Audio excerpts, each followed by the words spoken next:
Good afternoon to everyone, and good evening to people that are in Europe. And I want to thank everyone to be here today.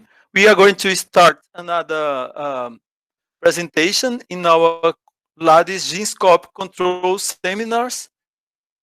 Today, our presentation is entitled Next Steps for the Hydrogen Economy, and it will be presented by Julian David Hunt. I will make a brief presentation of Julian. Julian is graduated in chemical engineering at the University of Nottingham in 2008.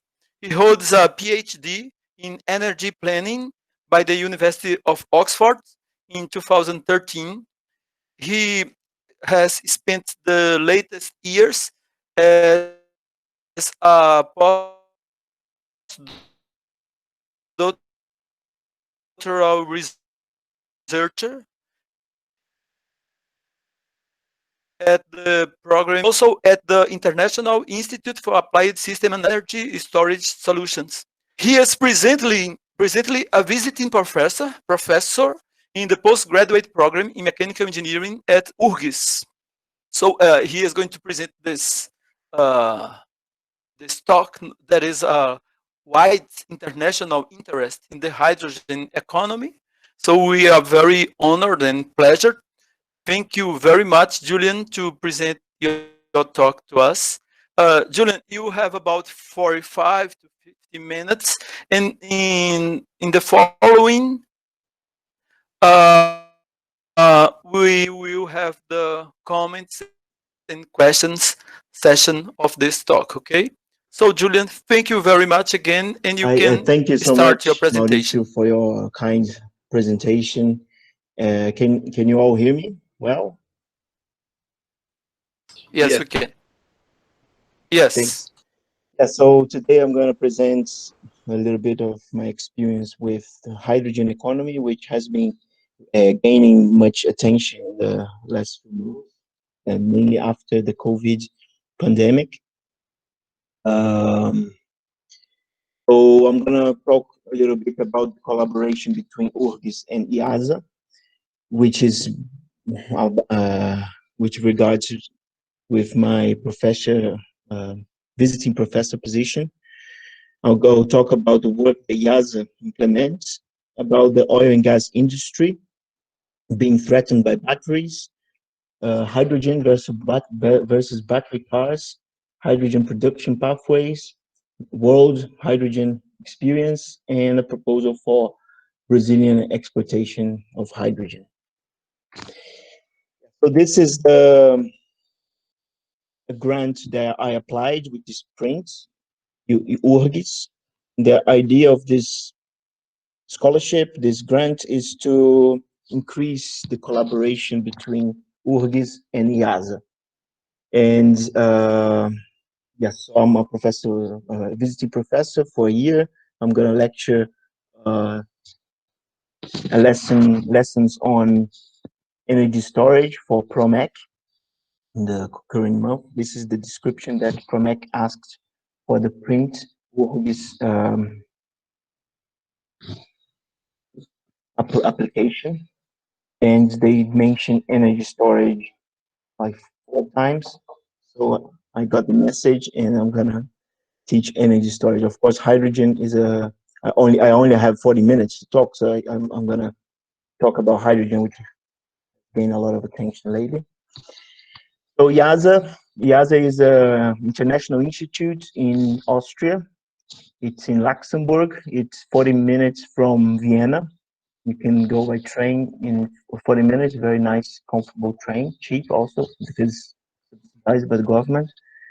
It was I have worked there for 2 years with CAPES IASA scholarship, and then I worked there for 1 more year after the scholarship finished, and I have been working remotely from Brazil since December this year, and now I maintain my position as a researcher there, but of course I am focusing my efforts on PROMEC now. So IASA was founded in 1972 as a collaboration between the US and the Soviet Union. Their intention was to create a research institute to collaborate. This year they were in a Cold War. They were having a lot of disputes on different fronts, and this institute has the objective to kind of create scenarios of a possible third world war and what that would result in the world. And so this institute is very focused on creating scenarios. And after the Soviet Union collapsed, now it's a think tank which produces reports on climate change. So IPCC reports, they produce most of the IPCC reports, and uh, these around the world in order to fight climate change, migration, food shortage, droughts, floods, and things in the sort. Now, at the moment, there are 23 countries which are members. Brazil is one of the member, and we have 7 programs: energy, water, ecosystem, systems analysis, risk, ecology, air quality, population, transition to new technologies. It's going through a very deep restructure. So in the next year, the program will change completely. So this is the grant that I got was in the beginning. It was CAPES EASA grant. I got one postdoctoral fellowship. I was there for 24 months, being paid by CAPES, and they are very good scholarships. Most of them are not applied because there are not as many projects submitted which are accepted by EASA researchers. So usually only one postdoctoral grant is implemented per year. Doctoral 1, 2. So there is a lot. There's still a lot of potential for increased applications, increased researchers. It's a very good institution. If you have questions about how to apply, where to apply, what are the interests for YASA, and if they're going to accept the project proposal, please let me know, and I'll be very happy to help you get accepted. I have this is the role for this my role for the visiting position is to increase collaboration. So this I think is a very effective way in order to collaborate with Promec. Of course, I'm going to develop research, teach, and a lot of other aspects. So I'm in the energy program of YASA, and their main task, the main goal, the main research is to develop the message model, which is integrated assessment model and has the objective to model a country energy matrix. So to try to create scenarios for future energy planning of how you're going to supply your fuel needs, your electricity needs, your heating needs, your air conditioning needs. And this model takes into account the environment, uh, CO2 emissions, transport, a lot of different aspects, and tries to kind of model a whole industrial, whole economy and the energy needs for this economy. They also have projects for water, energy, and land integration in the model. It's a model exercise, and this is the main work that they do to create scenarios. The idea is to see what's the demand, what's the possibilities for supply, and then the model will find what's the optimum mix of electricity alternatives for your energy needs. So this is, for example, the result of the 1.5 IPCC report. This is the Sustainable Development Scenario, SSP2, and then they have scenarios of how electricity supply should happen in the future in order to maintain 1.5 degree scenarios. in the future, so reduce the impact of climate change. Yeah, so that was a presentation about YASA. I'll be very happy to hear your interest on YASA if you want to work there, and if you want to talk about it, and to hear the opportunities. Please send me an email. We organize a meeting, then we can talk about this. Yeah. So now I'm going to talk about the hydrogen economy, which is one of the issues that YASA is working on, but main main objective of this seminar. Yeah, so oil and gas industries in 2018, 2019, they have invested a very little amount of money in sustainable technologies, in sustainability, and they did this with the intention of saying that they are green, that they are sustainable oil and gas companies, but they were really interested in sustainable development. But now this changed a lot. Why? Because the car batteries are becoming a reality, and if this change for car batteries happens, actually, you wouldn't need any more fuel, petrol stations, pipelines, and a lot of the infrastructure required for oil and gas industry will become not required. You wouldn't need it anymore. Around 70% of the demand for fuel for oil and gas is for transport sector. So what happens is that the oil and gas industry will lose a huge market if the batteries actually happen. You see the cost of Tesla, for example, is one of the main companies for producing battery cars. If you sum the market capital of Toyota, Volkswagen, and Daimler, you get Tesla's market capital, but it's a huge change, and they have a lot of influence now, and they will invest a lot of money, and car batteries will become ever more important. For example, China in 2018 had around 5% of the cars sold in the country were electric, and that this number is um, exponentially increasing. And some countries in Europe, for example, of course, they're subsidized, but battery cars are cheaper than um, conventional cars, combustion cars.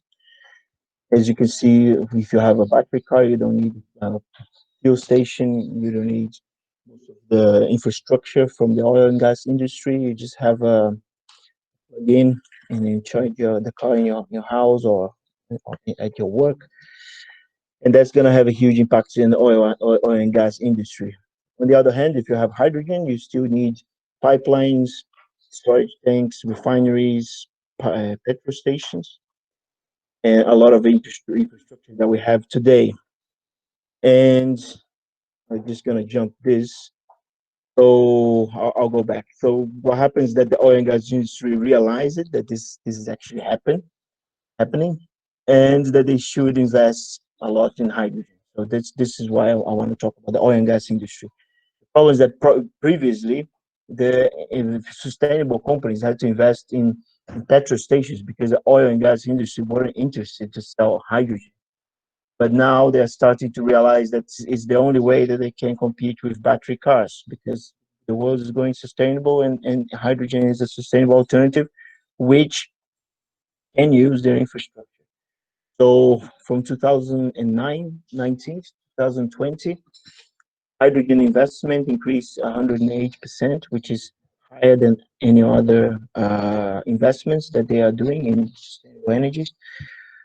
Most of the investment is done by downstream companies, which invest in the services of the oil and gas industry. The upstream, which is the extraction and exploration, not so many because they are afraid that they will eventually become obsolete. Coming back, comparing hydrogen cars with batteries, One of the big challenges is that in order to produce electrolysis, you have 70 to 90% efficient systems. It takes a lot of energy to compress. To liquefy hydrogen, you require something like 30 to 40% of the hydrogen itself. So 40% efficient. Fuel cells are 60, 70% efficient, and then you can have to transform the electricity they generate in fuel cells to AC, from DC to AC, which will also have a bit of a loss. So if you have 100 megawatts in order to produce high transport in order to use a hydrogen car, it would be around 40 to 30% efficient only. However, battery cars, you just need to transform the electricity from AC to DC, charge the battery, and then transform the electricity stored in the battery from DC to AC, and then you have something like 90 to 80% efficiency. But of course, hydrogen is much lighter than lithium batteries. For example, a lithium battery carries 250 watts hour per gram per kilogram, and hydrogen can carry something like 4,000 watt hour per kilogram. So if you are if your car is very heavy and needs to go, if you need to transport in very high distances, what happens is that you need a lot more batteries in order to provide the energy, and the weight of the battery increases substantially and reaches a point that makes much more sense to have hydrogen for this transportation. For example, for cargo, you have trucks transporting cargo. You would go for hydrogen. It's much more viable technology. Other issues with batteries is the charging time is an issue. It takes something like half an hour to 1 hour to fill up battery, um, depending on the charge. The range is small, the costs are coming down, but still high. And hydrogen cars, the costs are high, but they're also coming down. Fuel stations is a challenge, but now that the oil and gas industry is actually interested in hydrogen, this will not become an issue anymore, because the oil and gas industry has a lot of petrol stations. So yeah, the conclusion for this is that yes, battery cars, they're viable if you're going from your work to from home to work, work to home, sort of cycles. But if you're going for travel, or you're transporting cargo around the country, then hydrogen is a better solution. It'll be interesting to know your thoughts about this. Generally, if you look at the energy densities, you have that hydrogen has a very high energy density per kilogram, so it's very light. So doesn't it doesn't increase so much the weight of your cargo.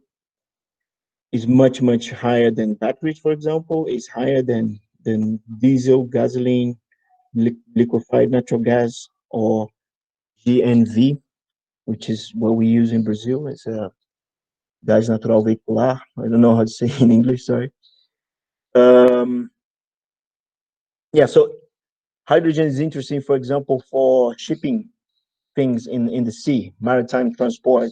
Why? Because the weight is small, the volume is high, and that's kind of the thing, the type of fuel that would work very well with shipping industry.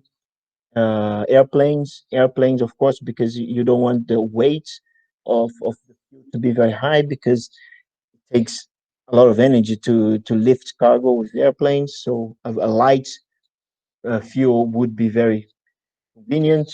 The problem with airplanes is that if you burn hydrogen, the flame is very hot, and you produce a lot of nitrate dioxide,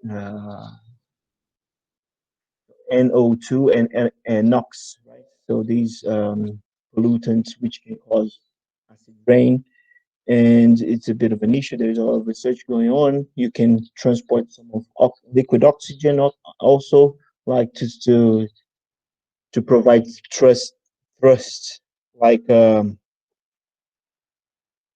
rocket, for example, in planes, or you can use electricity. You just transform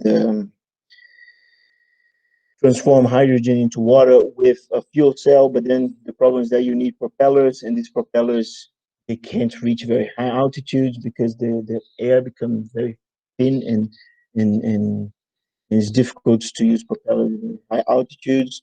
So there's a lot of research going on using hydrogen in aeronautics, but it's a very interesting fuel for these type of solutions.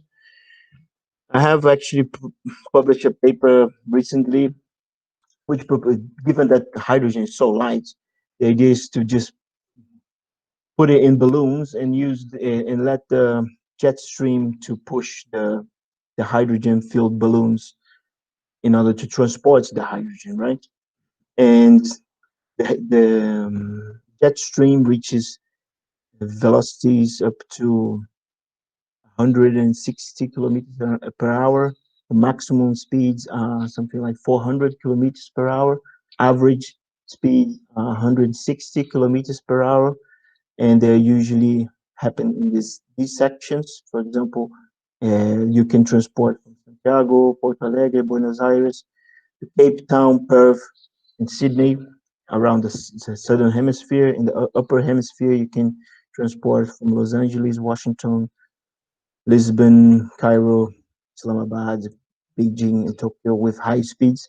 The idea is that you lift the balloon and then you compress the hydrogen to lower the altitude. You release the hydrogen to increase large altitude, and then you will serve these different winds to bring you to the last to your final destination. There are championships nowadays at which people try to cross the world as fast as possible with balloons, and the world record was 11 days. So with these helium cell balloons and butane tanks in order to increase the temperature of the helium balloons and to go up and down. So I'm writing a paper now about using ammonia, because ammonia is it's also lighter than air. It floats and is much easier to compress.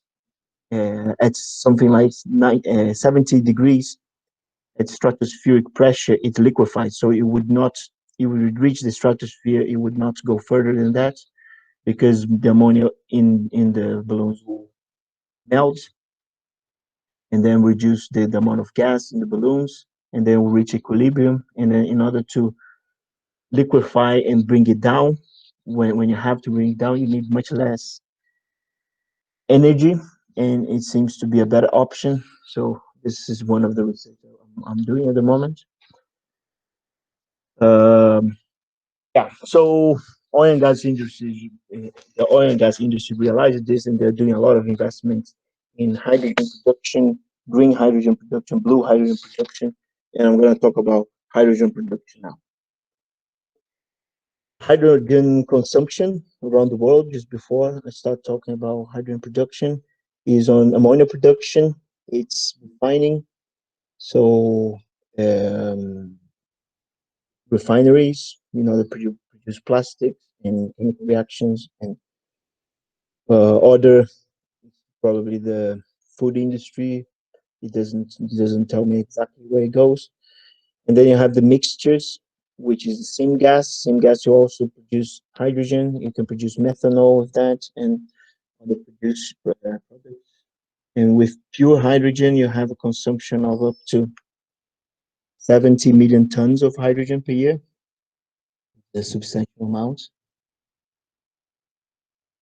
Uh, yeah, so the idea of hydrogen economy is to replace gas and oil.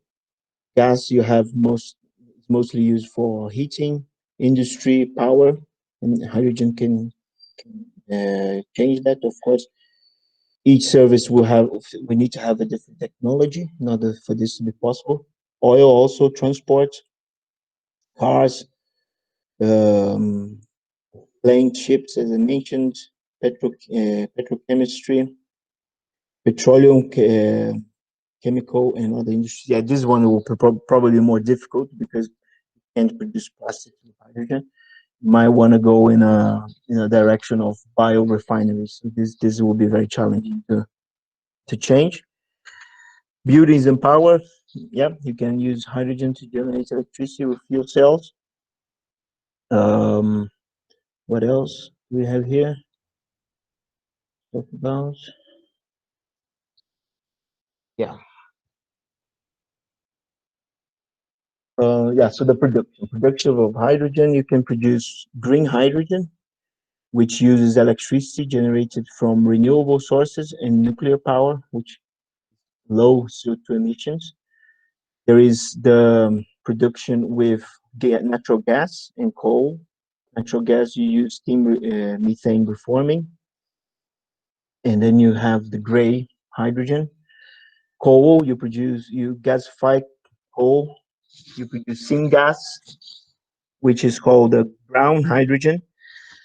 And then if you take the hydrogen produced, the CO2 produced from steam methane reforming and coal gasification, and you store the CO2, you get the hydrogen, which is called blue hydrogen, which is hydrogen produced from gas, coal with carbon capture storage. The white hydrogen is the hydrogen that comes from a grid which has a lot of different sources of energy.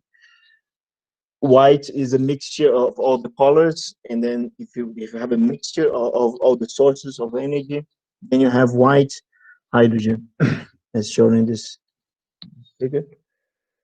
I'm going to talk a little bit more about green hydrogen. So green hydrogen, you have wind energy, solar energy, or other sources of renewable and nuclear energy, electricity. You run through the electrolyzer. You have to store.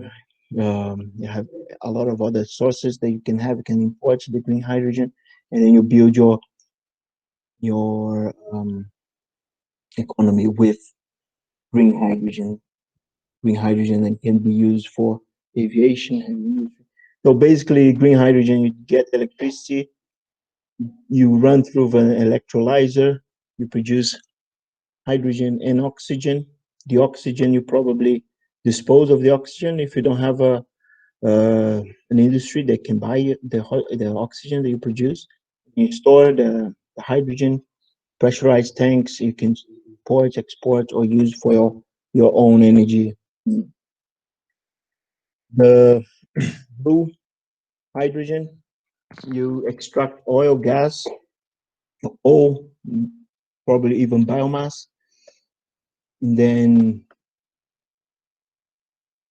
you do the reforming of the coal, steam reforming of the gas or gasification of the coal. You produce CO2, which you have to capture and store by several approaches. You can store carbon, CO2. You process the exhaust fuels, and then you compress the hydrogen. And then you have blue hydrogen, and then the hydrogen can be used similarly to the green hydrogen as mentioned before.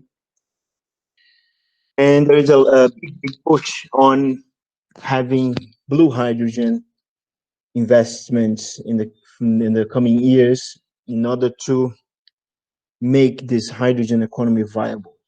Who is pushing this? Of course, is the oil and gas industry, because they um, have a lot of production sites, extraction wells for gas, for oil, for coal. They have coal power plants, not the oil and gas industry, but there are a lot of coal power plants out there. And they don't wanna shut it down. They wanna keep using it, given that the reason that they are already being shutting down. They wanna keep operating them to produce hydrogen. And the idea is to produce blue hydrogen and then having an economy already running with hydrogen. So cars operating hydrogen, and hydrogen is cheap. You have a lot of different technologies working with hydrogen, and then you start producing hydrogen from green sources. So it's kind of that chicken and egg problem. You won't buy a hydrogen car if you don't have the infrastructure to provide hydrogen to your car. So the idea is that the oil and gas industry will resolve this issue by providing cheap hydrogen, and then the cars will appear, the fuel stations will appear, and then you can start shifting into green hydrogen. So this is not only the oil and gas industry. This is the Norway oil and gas industry. There are people from Norway watching this. Sintef, it's a Norway institution. They're they have a lot of common sense. They're very good, uh, experienced people. And so this is the which they are doing makes a lot of sense. If it's blue, of course, so you still have to store and capture and store the CO2, which is a big challenge. And another issue which haven't been talked very much, another pathway for producing hydrogen is the actual extraction of hydrogen from the ground, similarly to natural gas. So you extract methane from the ground, you can extract hydrogen from the ground. There are different approaches that hydrogens produce in the ground. There are um, biological digestions which produce hydrogen. There are type of rocks which react and produce hydrogen. There are research mentioning that the core of the Earth produces hydrogen, and it leaks in some parts of the world. There is a very good, comprehensive review in the citations below showing all the potential for natural hydrogen extraction. And it's a huge amount of hydrogen that can be extracted from the ground, similarly to methane.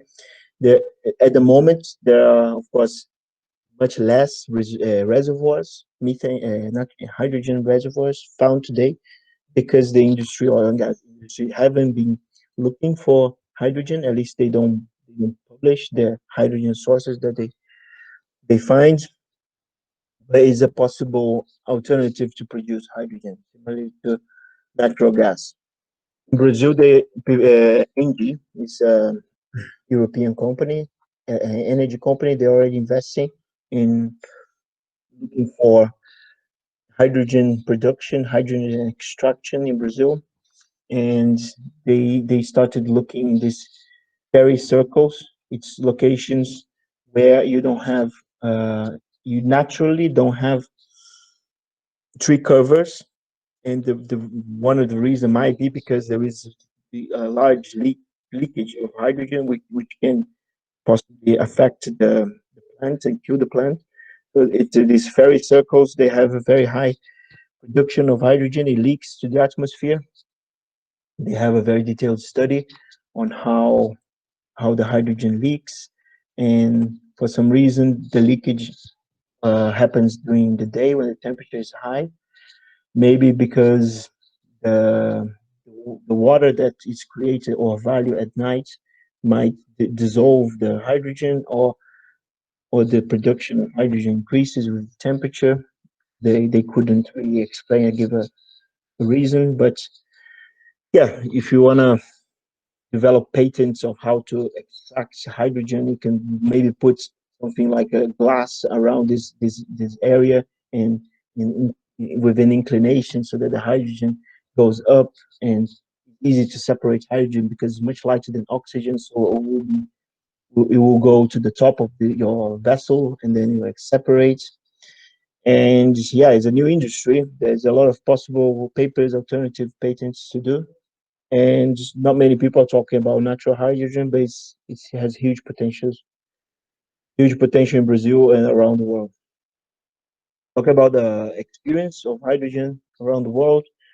One which is focusing the most in hydrogen is Japan. Japan is going to use the Olympics, which we didn't happen because of COVID, but it's planning to use hydrogen to light up the flame, the Olympic flame, and they're doing their Olympic athlete village, all running with hydrogen, and they're they're using the Olympics in order to showcase their technology and equipment and services that they have been developing in the Olympics probably next year. They are also building cargo vessels to transport liquid hydrogen, and they already have a lot of hydrogen cars. They have a lot of hydrogen power plants, and they are looking for people to sell them hydrogen. So they're doing big business now with Australia. Australia is desperately looking for solutions to transport hydrogen to Japan. There was something like 5 people send me emails. I met with them, and they're interested to use airships to transport hydrogen to Japan. And there is a lot of money involved with this, a lot of research. And in Australia, they're very interested because Japan wants to buy hydrogen from Australia. And Australia, there are some projects looking for brown coal, gasification brown coal, so this blue hydrogen. Of course, they would start with brown hydrogen, but then blue. And then Japan would use this for transportation, energy generation, power plants. There are also projects for building pipelines. The problem with pipelines is that you have to cross other countries which might not be interested to have pipelines to transport hydrogen to Japan. So they're going both ways. They're looking for pipelines. They're looking for transporting with liquefied hydrogen to transport. So the airship idea doesn't really work because the jet stream only blows to the left. So you would have a bit. It would be a bit challenging to go with an airship or a balloon from Australia to Japan because the side winds would just blow it somewhere else.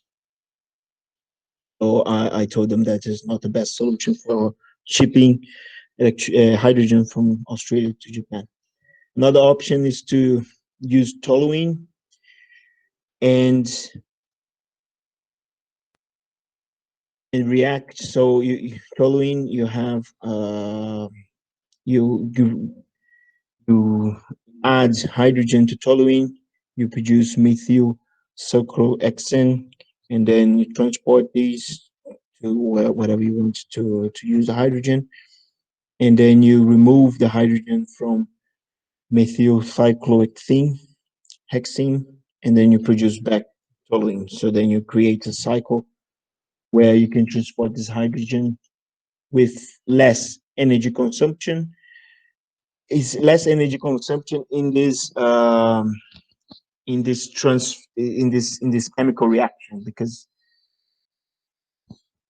compressing hydrogen and liquefying hydrogen requires a lot of energy. But of course, the weight that you need to transport toluene to transport some hydrogen might not pay off. So there is a lot of research on the ideal solution for transporting hydrogen without pipeline, which is a big challenge. And Toshiba, for example, in Japan, has produced solutions for every possible energy usage, and they already have a lot of solutions to sell for hydrogen-based economy. Right. So this is Europe. Europe has just released a plan after COVID. Is the Green Deal, and they're planning to invest something like $4 trillion in the next 10 years in green energy, 4 trillion euros, and this involve a lot of hydrogen production, hydrogen usage, and they're also looking for partners. For example, Germany is looking for partners. They want to buy hydrogen from countries where renewable energy is cheap. For example, Brazil. For example, Sahara Desert and other countries which can benefit from this also. The plan is to produce something like 40 gigawatts worth of electrolyzers. This is equivalent to 3.5 Itaipus of electrolyzers. So they have a very ambitious plan to shift to a hydrogen-based economy. The oil and gas companies, all of them, not all of them, a lot of them, uh, meeting and trying to figure out how to produce blue hydrogen. So this is an actual thing going on at the moment due to COVID. Crazy about hydrogen. There is plans to produce green hydrogen with offshore wind. There's a plan to use hydrogen in gas distribution pipelines. So mix hydrogen with methane. It doesn't affect customers after it's 20, 30%. When it starts to come 50% of hydrogen, you might have to change the boiler. You might have to change. They don't have ovens there. The ovens are electric in Europe, but the boilers still have to be re. Um, they have to invest something, but they're starting in France, for example, Austria. Some states they are adding hydrogen to the methane distribution system.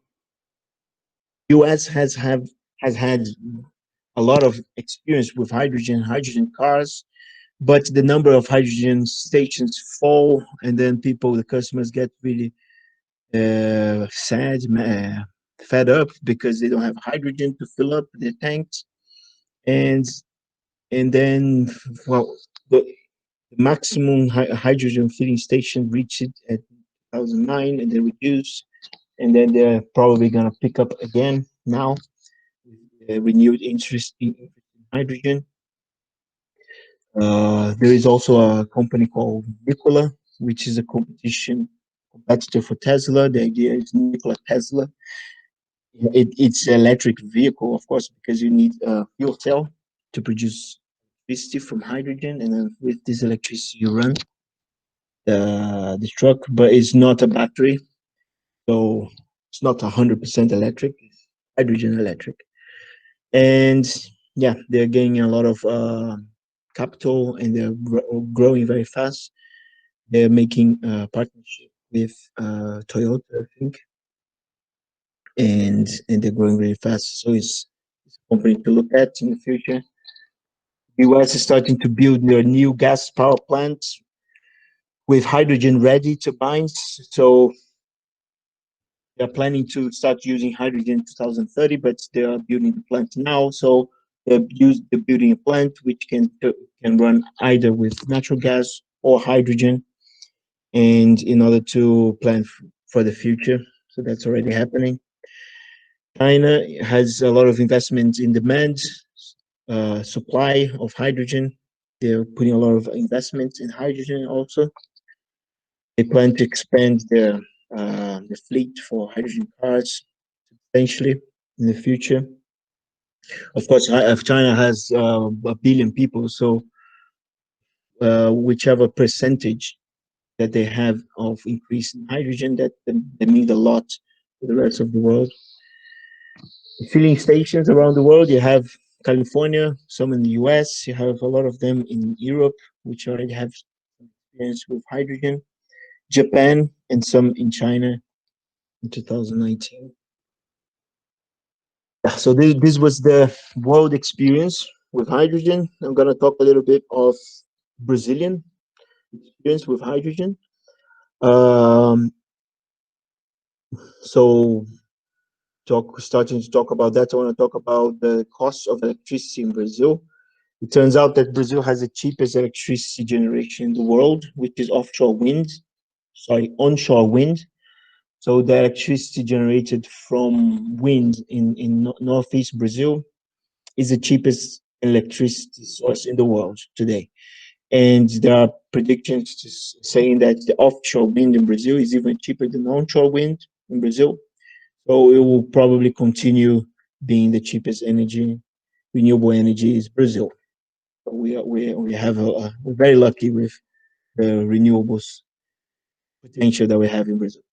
So I propose a project for exporting hydrogen in Brazil produced with offshore wind in Rio Grande do Norte. There is a continental shelf in Brazil is very shallow. So this is something like 200 kilometers long, this distance, and the depth for for this 200 kilometers is something between 10 to 4 meters deep. is very, very shallow, which makes it easier to install offshore wind turbines. It can reach a point that it's too shallow that will make it difficult for the barges to move around because it's too shallow. You don't want to have issues with encalhar, né? I don't know how to say in English, encalhar as embarcações que estão desenvolvendo esses usinas eólicas, mas não, normally these ships they lift actually, they have this infrastructure that allow the barge to lift, and yeah, it's interesting. They have a lot of potential for so sorry, let me go back. Oh, offshore wind in Brazil, in this section of Brazil, has a capacity factor around 70%. So it's almost base load electricity generation solution, because 70% of the time is going to be generating full capacity. It's a lot of energy, it's a lot of potential, and the idea is to use this potential and export, because some estimates show that we could produce something like 300 gigawatts of offshore wind by the coast of Brazil, the northeast, this northern coast of Brazil, from Rio Grande do Norte, Ceará, and Maranhão. Only in this region, 300 gigawatts. Brazil nowadays has a demand for 70 gigawatts. It reduced substantially with the COVID crisis, but this is only 5%, one fifth of the potential that we could generate in with offshore wind. So the idea is to export this. So this region is very difficult to have ports and ships arriving because it's very shallow. So the idea is to create this hydrogen production facility on the edge of the continental coast, continental shelf, so that the ships, which have 20 to 30 meters deep, they don't have issues reaching the coast in order to fill up the tanks. They fill up the tanks away by the ocean, and this also helps because you can use water from deep ocean at 3 degrees Celsius to increase the efficiency of producing hydrogen and for liquefying hydrogen also. Yeah, but yeah, so this hydrogen production, personally, in my opinion, should be focused for exportation, because in Brazil, we have a sustainable solution for transportation, and it's already competitive with oil and gas, right? We have ethanol. Ethanol now, it's competitive. We have in almost every petrol station in Brazil already. We don't need to burn to produce hydrogen. We don't need to have any other infrastructure. It's already there. So I personally don't think that we should go hydrogen in Brazil. We should focus in continue subsidizing biorefineries, biofuels, like we have been doing. We should have made market around the world. We should have been selling ethanol. We should have been selling biodiesel for the whole world today, so that the world wouldn't need to think about hydrogen, which is a bit of a drawback. But if we start using hydrogen tanks, then we'll stop subsidizing the production of ethanol and biodiesel, and we lose a huge opportunity. And in market, which we have, is a good strategic position that Brazil is, being able to produce so much ethanol and biodiesel, because we have a lot of land, sun, and water, which is not everyone that has. So the proposal is to use the biofuels for internal markets, and to export this ethanol biofuels for biorefineries in the future, for Europe, US, Japan, given that we failed to sell for fuel, now they're going to use hydrogen. We at least can use for biorefineries in the future. And also this BCC, biomass carbon capture storage, which allows us to create negative emissions. So absorb the CO2 with the biomass and then store the CO2 under the ground. Of course, this is very debatable. A lot of people, everyone has their different opinions on the subject, but that's just my opinion. It would be interesting to know your thoughts about this. And in conclusion, I'd like to mention again that GAS is looking for people to use message. I mean, GAS is looking for people generally. But if somebody is interested to use message, the chances for entering the energy program is very high. And I'll be interested to work with you. If you're interested to work in any other program from IASA, please let me know and I can help you to do that, hopefully. I talked about the threats of batteries to the transport sector, to oil gas industries, and about hydrogen and how to produce hydrogen with green hydrogen, blue hydrogen, natural hydrogen, and the potential of exploring green hydrogen for Brazil. That's it. Thank you. Thank you, Julian. Thank you very much for your very nice presentation. Is now you can hear me well now? Yeah. Yeah. Oh, very nice. So, thank you again, Julian. I think your presentation was very interesting. We have a very complex but challenging and interesting topic to discuss. The hydrogen economy.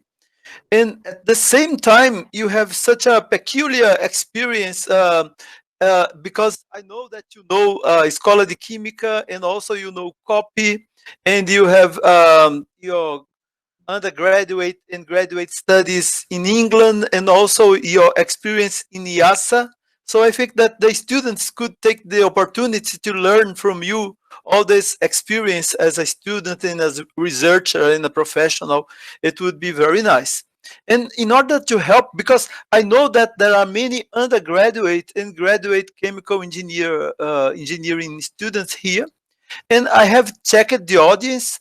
I think that we can proceed in Portuguese, okay? Because Julian is brasileiro. Julian Yeah. é brasileiro, não é? Eu So, preferiria ter falado em português, eu me sinto mais à vontade, mas acho que vocês devem ter entendido da apresentação. no, okay. So I will end this part of the presentation in English, and I think that we can continue in Portuguese, ok? Vamos continuar em português, porque eu espero que os estudantes aproveitem a oportunidade para aprender mais, né, sobre a economia do hidrogênio e, como eu estava falando, da experiência do Julian, né, e ele tendo inclusive essa visão, não é, da escola de química, da COP e todo, enfim, tudo que ele falou aí sobre IASA e os cursos que ele fez de graduação em Nottingham e em Oxford. Então é uma experiência muito rica que pode ser compartilhada, de modo que eu já vou passar aqui para a sessão de perguntas. Eu queria estimular, pessoal, para ficar mais fácil de organizar, que vocês colocassem no chat a inscrição, porque aí a gente vai passando a palavra, passando as perguntas, né, e fica mais fácil assim. Então, convido a todos para conversar e tirar dúvidas com o Julian. Oi, Maurício, posso fazer uma pergunta rápida que eu tenho que sair agora? O Jorge já tinha até também se habilitado aqui. Jorge, o Admiro está com outro compromisso. Vou passar para o Admiro e na sequência. Tá bom, obrigado, Jorge. Beleza. Tá. Não, é que eu tenho que sair realmente agora, mas eu vou fazer então uma pergunta muito rápida. Obrigado aí, Julian, pela tua apresentação. Não sei se o Julian vem do inglês ou do espanhol, né? Se é Julian ou o Julian. Mas a minha pergunta está mais relacionada, assim, você falou aí de toda a parte do mercado do hidrogênio, a produção do hidrogênio, a distribuição do hidrogênio, o seu uso, né? Eu queria que você também comentasse um pouco sobre os aspectos da segurança do uso do hidrogênio, né, nessas redes, dessas tubulações, nesses usos comercial, né? Como é que isso também está sendo tratado aí nessas discussões sobre as redes de distribuição de hidrogênio e seu uso? Obrigado, professor, admiro. Julian, o meu nome é da Inglaterra mesmo, é em inglês. Mas também tem Julian, tem Julian, né, alemão, tem várias formas diferentes de pronunciar. Então, o hidrogênio, ele tem um poder de combustão muito grande. Então, lógico que é inflamável, ele for já misturado com oxigênio, ele cria uma explosão enorme. Se você não tiver ele misturado com oxigênio, ele queima, a explosão não é tão feia, mas ele tem uma vantagem comparado com, por exemplo, óleo,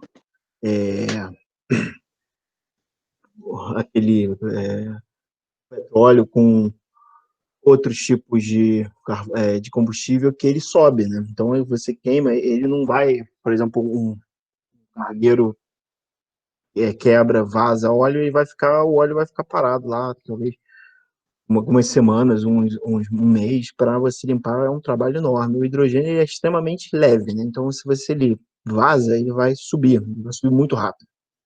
E se explodir, ele vai causar uma onda de explosão muito grande e vai causar um dano, mas é um dano momentâneo, né? Depois disso, você vai ter o hidrogênio vai subir e você talvez não seja um dano tão grande quanto outros tipos de combustível.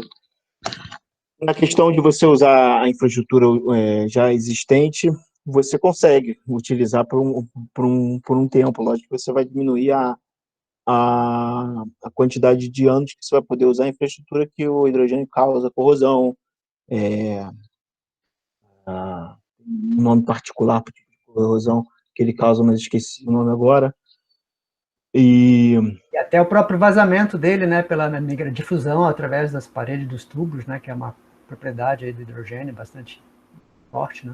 Mas tem isso, tem steels, né, tem ferros, né, tem materiais, aços próprios, né, que estão sendo desenvolvidos para o hidrogênio, e muita tecnologia, muito material já está sendo desenvolvido para lidar com essa questão do vazamento do hidrogênio. É uma tecnologia um pouco mais cara, mas com o aumento da produção vai ficando cada vez mais barato. Então, é um desafio, só que dá para resolver sim. E o dinheiro que estão investindo nisso agora, acho que vai dar para solucionar esse problema. Ok, Julião, obrigado aí pela pergunta e boa tarde a todos. Vou ter que sair agora, então. Falou, professor. Muito obrigado, Admiro. Passando aqui na sequência para o professor Jorge Triweiler, que inclusive destacando aqui o Jorge, que está com a interação através da URGS com o Julian, né, que fez assim a sugestão e o convite, então se deve muito ao Jorge. Passa aqui para o Jorge, então, para fazer comentários e perguntas. Antes de mais nada, muito obrigado pela apresentação, eu gostei, deu para ter uma panorâmica geral da economia do hidrogênio em si, e a primeira vez que eu tive contato com a economia do hidrogênio foi o livro de Hydrogen Economy, justamente do autor Jeremy Rifkin, e esse livro, ele falava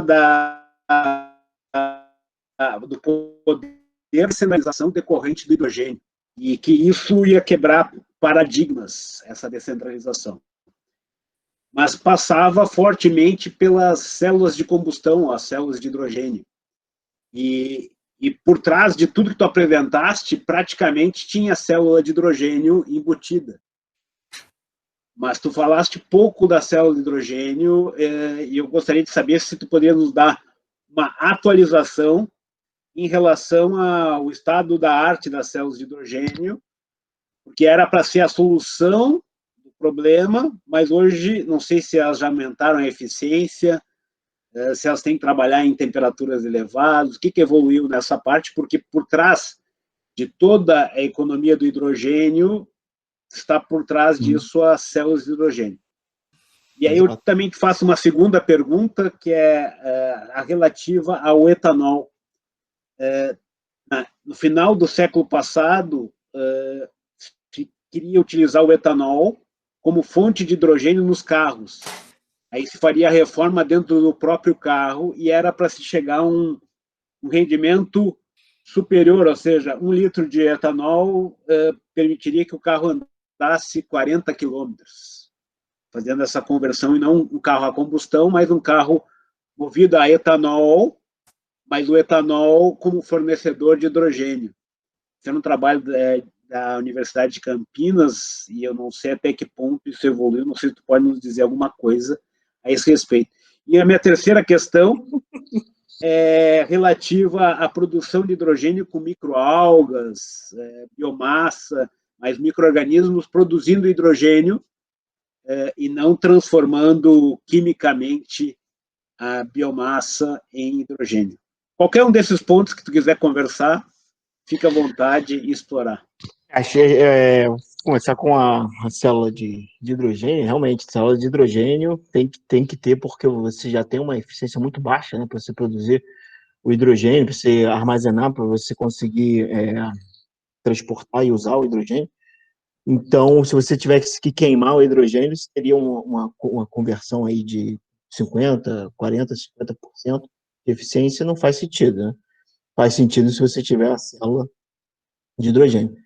A célula de hidrogênio tem eficiência de 60% a 80%, né? Cada vez vão aumentando e melhorando as células de hidrogênio. Já temos carros aí, a Toyota está fazendo vários carros de hidrogênio com células a 70% de eficiência, então é uma eficiência enorme. Eu, sinceramente, não estou acompanhando muito o desenvolvimento dessas células de fuel cells, né? Células de combustível, não tenho muito o que compartilhar. Tenho certeza que o pessoal aqui assistindo a apresentação vai ter muito mais experiência que eu, tem alguma pessoa que quiser compartilhar. Mas sobre essa questão do etanol fonte de hidrogênio, quero aprender mais. Realmente nunca tinha ouvido falar de transformar etanol em hidrogênio. Claro, se você tiver uma célula uma célula fuel cell, uma célula combustível, você consegue uma eficiência maior, né, na conversão em energia, mas não sei como é que você transformaria o etanol em hidrogênio. Fui bem curioso, vou dar uma olhada. Isso seria mais ou menos numa reforma dentro do próprio carro. Então, o próprio carro, assim como a gente faz a reforma de combustíveis, no caso, steam reform, metano, conversão do metano em hidrogênio, a ideia seria similar, mas só que usaria o hidrogênio que está no etanol. E isso teve uns estudos bem promissores no final da década de 90, lá na Unicamp, o pessoal estava investindo fortemente nessa pesquisa, mas tinham problemas de alta temperatura, eficiência, catalisadores, era incompatível a temperatura com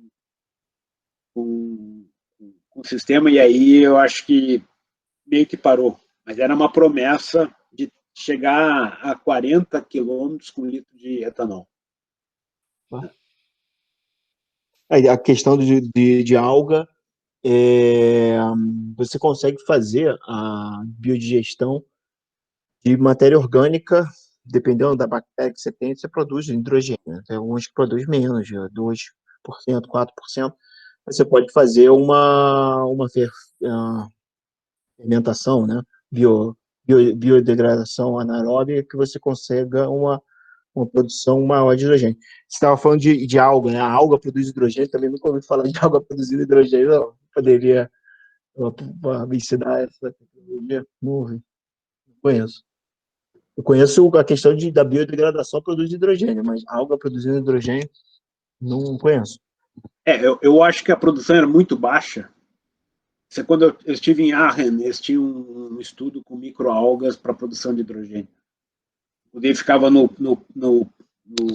terraço do prédio, a unidade. Legal. Mas eu não sei se evoluiu. Não deve ter evoluído, porque, na realidade, não se ouve falar quase nada a esse respeito.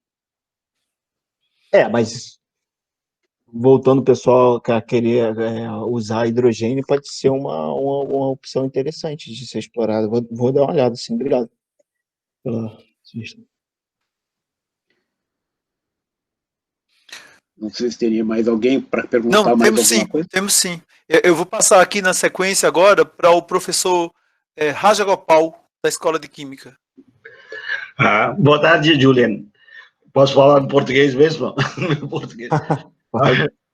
Ótima pela palestra, foi interessante. Você sabe que Rio de Janeiro é um pioneiro na mudar hidrogênio para transporte. Aqui teve aqueles balões para transportar de Europa para cá. Depois aquela explosão de Hindenburg que parou. Jacarepaguá ainda tem esse campo onde se precisa de transporte com hidrogênio. E agora tem vários professores de metalurgia, você conhece, trabalham com Renault, armazenando hidrogênio na Hydrate, concorrendo com Unicam, certo? Até nós temos um ônibus de hidrogênio aqui na COP fez um tempo atrás. Então, hidrogênio é uma palavra conhecida aqui na como você já sabe disso. Minha questão aqui é um pouco diferente. O Brasil tem excesso de eletricidade com vento no Nordeste, pouco longe de populações. Talvez tenha que armazenar periodicamente essa eletricidade. Você vê alguma possibilidade de armazenar com liquefação de hidrogênio localmente e gerar depois esse muito longe comparado a LNG, outras coisas com uso alternativo? Porque aqui a eletricidade, nós temos muito privilegiados. Nós temos hidroelétrica, vento demais, nós temos... tem várias formas de energia solar. Aqui é difícil para pensar outra vetor agora. Não? Exatamente. O Brasil tem muita energia eólica, ela é intermitente e tem essa questão da possibilidade de armazenar energia, né, eletricidade. Durante períodos que você tem muita geração eólica, você produz hidrogênio. Quando você não tem geração eólica, você transforma o hidrogênio em eletricidade. Eu não abordei isso muito em detalhe, mas isso realmente é um outro aspecto muito importante. Só que você tem baterias, e baterias estão ficando muito baratas, né? Então, as baterias vão começar a entrar para fazer essa intermitência diária e tudo mais. O hidrogênio, eu acho que ele poderia fazer, mas talvez para um armazenamento de mais longo prazo, por exemplo, de meses, talvez até sazonal, né? Um armazenamento sazonal.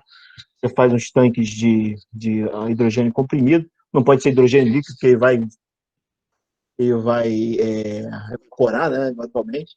Vai ter que ser hidrogênio comprimido para fazer armazenamento sazonal.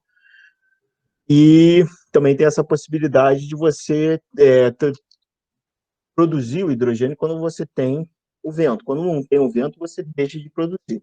E aí, ao invés de você usar esse hidrogênio para geração de eletricidade, você pode usar ele no transporte, né? Porque normalmente combustível para transporte é mais caro do que combustível para geração elétrica. Ou você pode pegar esse hidrogênio e exportar, né? Que é o caso aí que tem muita empresa já está olhando para a geração eólica, né, no Brasil. O setor elétrico está tendo uma mudança muito grande no Brasil por causa da geração eólica. Vai chegar um ponto, por exemplo, o PDE 2030, né, porque a gente já está em 2020, o PDE 2030 ele está prevendo que em 10 anos o Brasil vai ter uma sazonalidade onde a gente vai ter mais geração, mais eletricidade no período seco do que no período úmido. Por quê? Porque a gente vai ter tanta eólica e a demanda vai aumentar no período úmido, né, porque é quente, todo mundo está usando ar-condicionado, que a gente vai ter que ter uma solução para armazenar energia do período seco para o período úmido. Isso mesmo. Eu estava pensando. Aí o hidrogênio pode ser uma alternativa, né, para isso, porque no período seco não tem água para armazenar em reservatório, porque não chove no período seco, né? Então fica aí essa questão. Você não acha que liquefazer é uma solução melhor do que hidrogênio comprimido? Não, então, para... Tira hidrogênio com excesso de eletricidade, depois só comprimir e deixar, o melhor liquefazer. Assim, talvez a pressão fica menor, não? Menos perigoso. O liquefazer é bem interessante para transportar, por exemplo. É bem interessante. Transportar também. Armazenar sem transportar, talvez não faça tanto sentido, porque você tem aquela coisa, o hidrogênio ele vai evaporando. Talvez você pode usar esse hidrogênio que está evaporando para gerar eletricidade, para fazer qualquer outra coisa, né? Claro, eu acho que faz sentido sim fazer hidrogênio, faz sentido, gasta muita energia, quase 30, 40% da energia no hidrogênio, você tem que gastar para fazer o hidrogênio. Ou seja, você joga metade da energia fora, mas é uma opção que dá para ser observada em detalhes, sim, claro. Obrigado, então. Obrigado a você, professor. Tudo é a política do governo que guia o caminho, não? Esse que é o problema. Exatamente. O evento levou Exatamente. a levantar, não? O vento foi... Hoje em dia... O vento. Ficou 40 anos antes de realmente acontecer no Nordeste, onde não tinha eletricidade. Falta de eletricidade é endêmico no Nordeste. Eu lembrei, 70, a pessoa tem bastante de vento, mas levou 40 anos. Finalmente aconteceu, né? Obrigado. Obrigado, Raja. Você sabe que eu estava vendo o professor Loureiro, que ele até participou aqui, ele me mandou uma notícia lá de Portugal, né? Que ele é da universidade em Portugal. E aí ele me... o professor está presente, não é? Estou. Se quiser comentar, professor, eu até tenho aqui uma lista, mas eu citei o senhor. Se quiser comentar, aquela notícia de um investimento importante, não é? Eu gostei muito da sua apresentação, é uma visão global que é muito interessante para todos nós. De facto, a estratégia europeia para o hidrogênio, que deve ter ouvido falar, de certeza que ouviu, e na sequência disso há uma estratégia portuguesa também. E já foram aprovados 37 grandes projetos, 2 deles são mesmo muito grandes, um para Sines, produção de eletricidade, e um em Estarreja, produção de hidrogênio para amoníaco, que nós importamos para o amoníaco para produzir amoníaco, portanto, produz localmente hidrogênio por eletrólise, são esses os grandes projetos, mas ao contrário do Brasil, nós temos pouco vento. E embora tenhamos eólicas, temos sobretudo fotovoltaicas, com armazenamento de baterias, por causa da intermitência. Portanto, isso está a andar agora em Portugal, foi lançada agora a estratégia e, portanto, nos próximos anos vai crescer bastante, pensa-se. Com dinheiro da União Europeia, com a parte de investimento do governo português, 900 milhões de euros, mas o total previsto em Portugal é 7 mil milhões de euros. Portanto, isso nas vossas moedas, acho que agora está a 6,5, não é? O euro dá 6,5, salvo erro, portanto, vocês multipliquem e vejam o valor que está previsto de investimento em Portugal até 2030, digamos, 2035. São grandes projetos, também biomassa, também na biomassa, para fazer primeiro metano e depois transformação em hidrogênio. O hidrogênio azul, digamos, que eu não sei se ele é azul, porque eu não sei onde é que vão meter o CO2, mas enfim, aceitemos que sim, que ele é azul. Para mim é muito cinzento, mas aceitemos que é azul. Agora, o hidrogênio da eletrólise faz sentido, mas já agora houve uma coisa que falou, que é na dessalinização de água do mar. Isso é rentável? A dessalinização da água do mar a quantidade de água que você precisa para produzir hidrogênio é relativamente baixa para a quantidade de energia que o hidrogênio armazena. Aquela questão de dessalinização eu coloquei justamente porque como é que você traria água para 30 quilômetros de distância do... Esse nosso problema em Sines tem mar. E, portanto, pode ser... A água do oceano. A água do oceano lá pouca, não é? Tem muita água do oceano, mas o problema é ter que dessalinizar. A tecnologia de dessalinização já está bem avançada. Não é muito complicado você fazer a dessalinização. Você pode dessalinizar quando você tem vento, armazena num tanque e para de dessalinizar quando não tem vento. Pode usar a dessalinização também como essa questão de demand side management, né, que eles gostam de chamar, para você conseguir, porque é mais barato você ter uma membrana de dessalinização, acredito que hoje é mais barato que a eletrólise, né, porque o sistema de eletrólise é caro, você vai construir ele, você vai querer usar ele o máximo possível, né? Sim, aliás, é esse o problema da intermitência também, não é? Porque ter que parar o eletrolisador acho que fica muito caro. De maneira que convém, de facto, exatamente, convém ter backup de baterias, ou seja, o que for, para manter o eletrolisador a funcionar quando não houver vento, né? Ou aqui quando não houver sol, porque senão estamos com problemas. Eu não queria tomar muito tempo, porque há muita gente a querer fazer perguntas, mas já agora houve outra coisa que falou, que era a questão do peso. É verdade que o hidrogênio é pouco denso, mas pode pesar pouco, mas e o volume? Um volume muito grande. Exatamente. Portanto, quando vai pôr no automóvel um depósito para ter a mesma autonomia que têm os atuais veículos de gasolina ou de gasóleo, tem um depósito que é 3 vezes maior, não é? Não. E isso...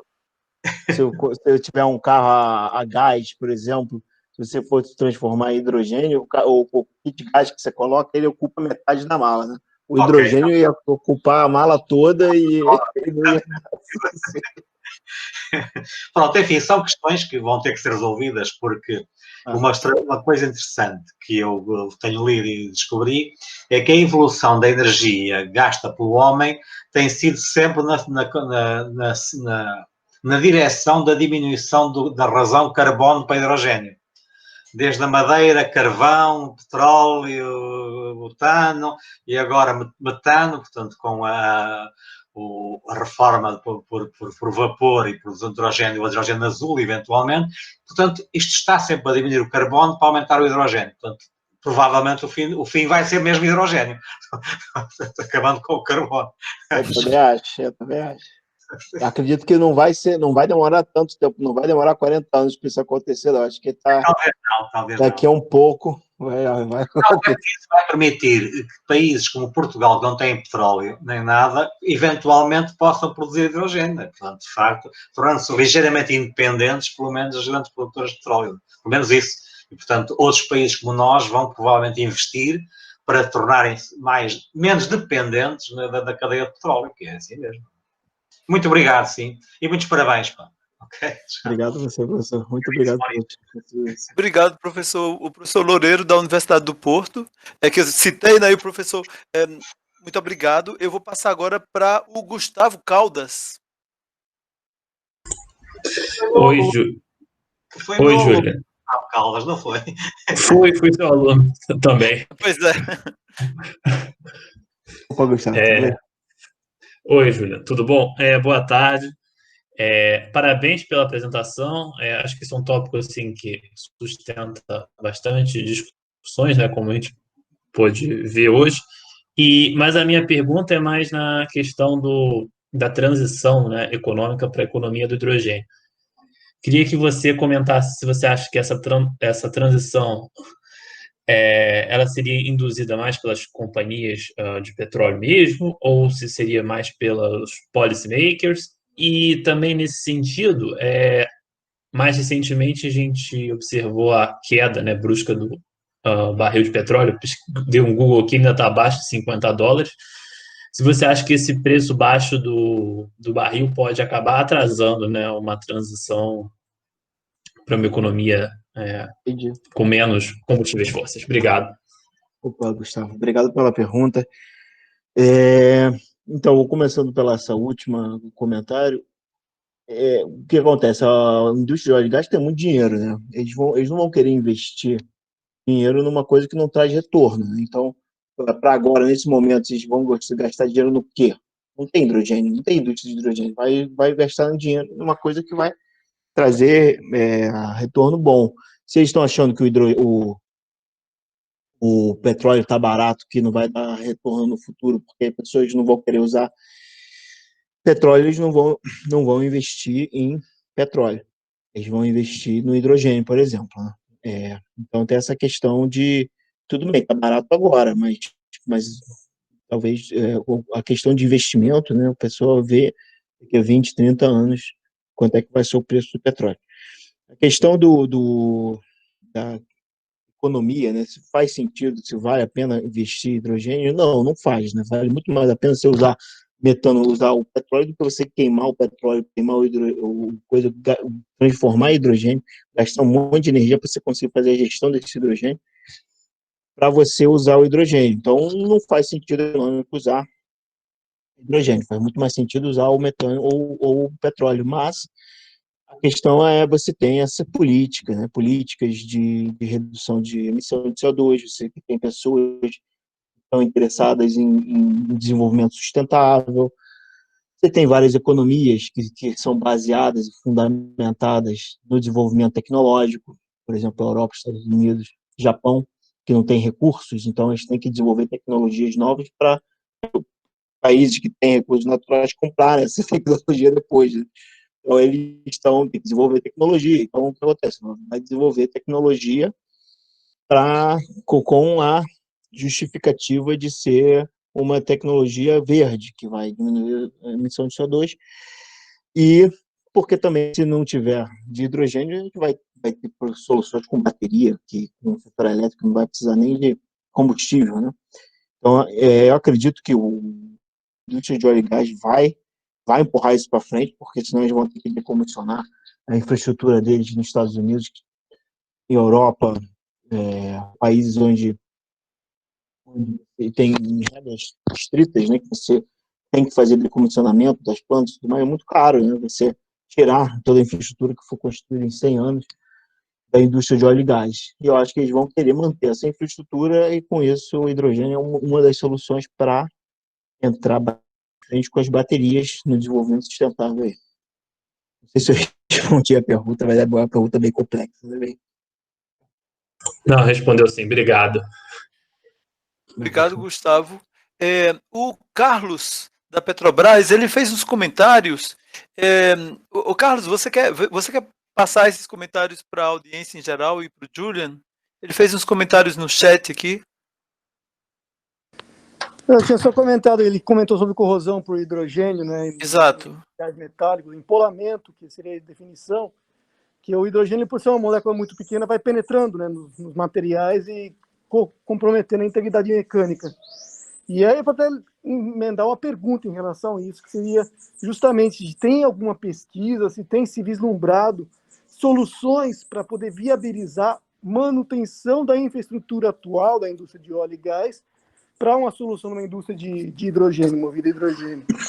Ou se está se voltando exclusivamente no cenário de desenvolver uma infraestrutura nova para atender esse comportamento próprio do hidrogênio em materiais?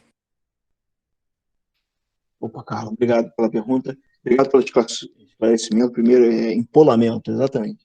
Eu tinha esquecido qual era o nome técnico do corrosão.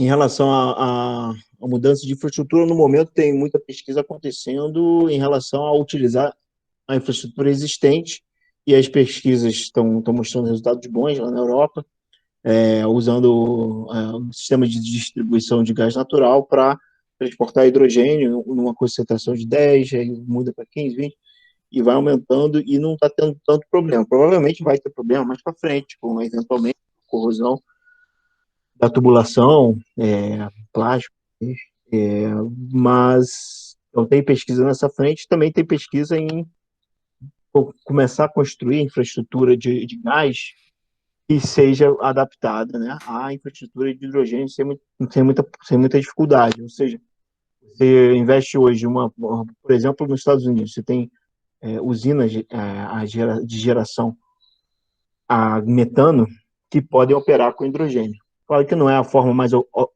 ótima de gerar eletricidade queimando hidrogênio, né? Porque a eficiência é menor, mas para uma geração de ponta, por exemplo, você está com necessidade de geração de ponta durante 3 horas no dia, você roda uma turbina a gás para suprir aquela ponta, por exemplo. Então, essa questão de usar a mesma infraestrutura já está acontecendo pesquisa, não só pesquisa, já a implementação, né? Tem vários casos onde investimento na indústria de óleo e gás já está sendo feito, onde essa infraestrutura pode ser utilizada tanto para metano, tanto quanto hidrogênio. Obrigado pela pergunta. Obrigado. Eu tenho uma pergunta que o professor Flávio Vasconcelos, que inclusive é o nosso próximo palestrante, né? A palestra do dia 21 vai ser apresentada, proferida pelo professor Flávio Vasconcelos da Silva, que é o professor da Unicamp, trabalha na área de automação e controle, e o professor Flávio vai fazer uma apresentação, eu coloquei já no chat, sobre lógica fuzzy, mas intitula-se exatamente Modelagem e Controle Fuzzy, Aplicações em Processos Químicos. Então, o Flávio está com um problema de microfone e ele pediu para formular a pergunta. Eu vou deixar para ser a última pergunta, e eu vi que a Madalena não quer falar, Madalena? A Madalena tinha feito um comentário, e eu posso passar a palavra para a Madalena. Madalena, fique à vontade, você quer fazer você mesma o comentário? Não. Madalena fez um comentário, né, que a rede de distribuição de gás natural em Portugal, suponho que a Madalena seja, de repente, também da FEUP, está preparada para aguentar até cerca de 20% de hidrogênio? Eu acho que é uma pergunta, né? Por ser recente, então ela fez essa pergunta. Ou foi uma afirmação? Acho que foi uma afirmação. Foi uma afirmação, perfeito, porque ela colocou por ser recente, exatamente. Então ela afirmou. Fui eu que escrevi. Ah, professor, é porque está com o nome da Madalena, né? Perdão. Não sei, só se o nome da Madalena foi o computador que me identificou mal, pá. Não, é porque deve estar no nome da Madalena. Né? A rede portuguesa está preparada, de facto, felizmente, e, portanto, a estratégia portuguesa tem essa abertura também, a rede está preparada para levar até 20% sem problemas. Ok? Tá. Mas aquela pergunta que o Gustavo fez, que é aquela questão de tecnologia, né? O que acontece?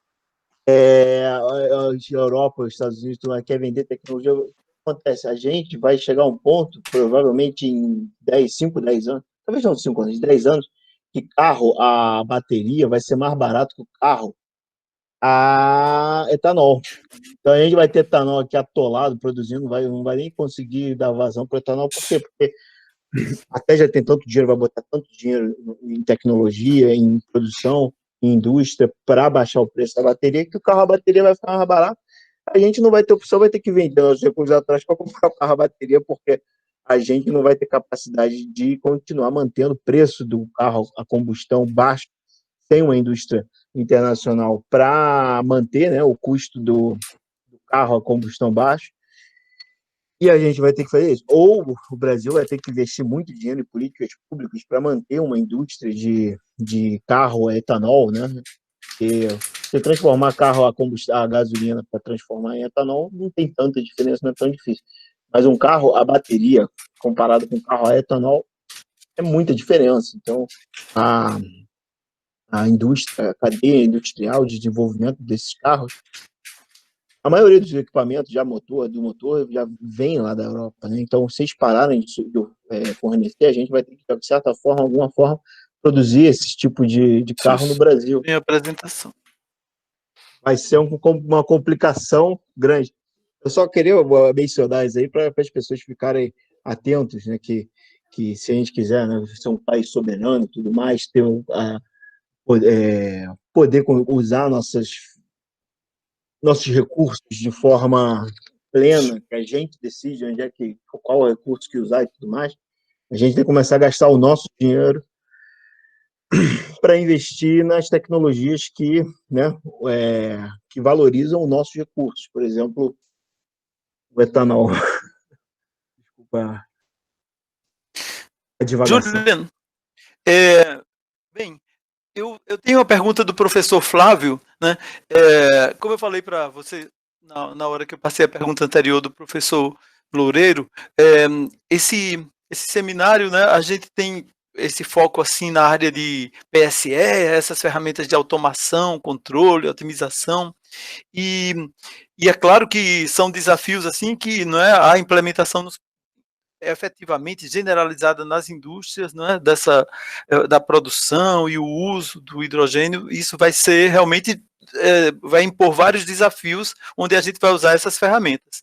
O professor Flávio perguntou assim, do ponto de vista de monitoramento, né, para uso em larga escala industrial, você tem ciência assim, de como é que estão assim, os sensores realmente para monitoramento, né, de processos baseados em hidrogênio? Eu tô com um visitante aqui, meu filho. Vai. Tudo bem? Fala. Particularmente nessa parte de sensores, eu não li nada sobre o assunto, não estou sabendo como é que está a indústria, como é que está acontecendo a questão de controle de produção, de processos. Eu entendo, eu já li sobre os laboratórios, mas infelizmente nessa área eu não poderia contribuir muito, não. Uhum. A questão de modelo de otimização, como eu tinha mencionado, o IASA, né, que eu sou professor visitante, ele desenvolve muitos modelos de otimização, né? Mas são mais modelos de otimização para planejamento mundial, né? Então, tendo alguém que tem interesse em otimização, nesses modelos e tudo mais, que seja mais envolvidos em criação de cenário, por favor, nem tem contato, porque eu tenho muita oportunidade lá no IASA para brasileiro que não está sendo explorada. Acho que é pela falta de pessoas que não é nem interessadas, é que não tem uma capacitação mínima para poder fazer um projeto, mandar para eles e ser aceito. Pô, eu morei na Áustria 3 anos. A Áustria é um país espetacular, pessoal. Falam que a Suíça é o melhor país do mundo. A Áustria, com certeza, muito melhor que a Suíça. Eu não falo alemão, eu falo só inglês, e todo mundo fala inglês, não tem problema nenhum não falar alemão. Vinícius. Custo lá é muito baixo, subsidiado, acomodação subsidiada, transporte subsidiado, com a bolsa que a gente recebe, né? Dá para viver bem. Talvez não dá para sustentar uma esposa e um filho, né? Mas talvez um pesquisador novo, assim, não tenha uma família ainda, dá para sustentar sem problema. E vale a pena aproveitar essa oportunidade. O pessoal lá normalmente quem ganha é o pessoal da PPE. PPE é o Roberto Schaeffer. Roberto Schaeffer deve ter uns 3 pesquisadores por ano que vai lá para o IASA. E eles têm, por quê? Porque já estabeleceram um contato firme, já tem uma linha de pesquisa parecida com a linha deles e tudo mais. Eles já sabem que não vão precisar. O problema é gastar tempo capacitando os alunos e tudo mais, não ter muito retorno para o IASA. Por isso que eles não aceitam um projeto que esteja bem alinhado com o que eles fazem. Desculpa. Ok.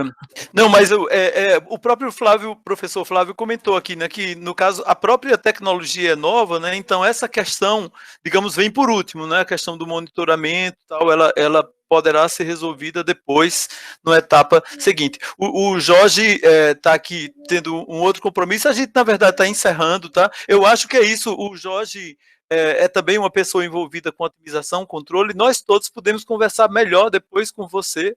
Eu tenho muito interesse, né? Eu acredito que muitos aqui que assistiram sua apresentação vão lhe procurar, vão ficar com esse interesse. Já teve um aluno que lhe escreveu, né, que me contactou e ele assistiu hoje, eu vi aqui também, previamente mesmo a apresentação, ele já estava interessado.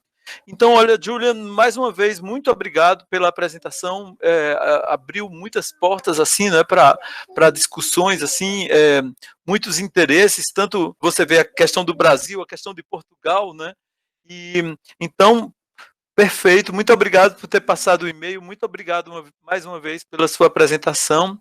Espero vê-lo, você vai para a URGS agora, né? Mas espero vê-lo também na UFRJ, na Escola de Química, no PEC, em outras ocasiões, assim, a gente vai criando as oportunidades para que isso aconteça, né? Então, muito obrigado, Julian. Não sei se tem mais alguma palavra para dar, e aí a gente pode encerrar na sequência. Eu queria agradecer, professor Maurício, professor Frenzena, todos os professores que participaram, colaboraram. Parabéns pelo esse seminário, tanta gente interessada entrando, participando, e engajando e perguntando, foi muito bem recebido, e eu fico muito feliz por isso, e gostaria de agradecer muito pela forma que vocês convidaram e tudo mais, muito bom, gostei muito, muito obrigado. Muito obrigado, Julian. Olha, para a sua informação, a gente teve quase 50 pessoas, né, ao longo da apresentação. É claro que no final, assim, algumas pessoas que têm horário em torno de 3 horas tiveram que se ausentar. Então, assim, mais uma vez, muito obrigado. E eu já convido a todos para continuarem participando. Eu coloquei uma listinha aí das próximas apresentações, né? Tem o Flávio, depois tem uma professora dos Estados Unidos. Então, na sequência, o professor Sigurd vai estar conosco mais uma vez, assim, agora ele próprio fazendo a apresentação, e depois a gente volta para o Brasil, um professor, o nosso colega Marcelo Lenzi. Então, temos uma boa programação aí pela frente. Julian, você está sempre convidado a participar, eu vou ficar mandando os links para você. Então, pessoal, boa tarde a todos, tá? Muito obrigado, até a próxima. Vou encerrar a gravação. Tchau, tchau. Tchau.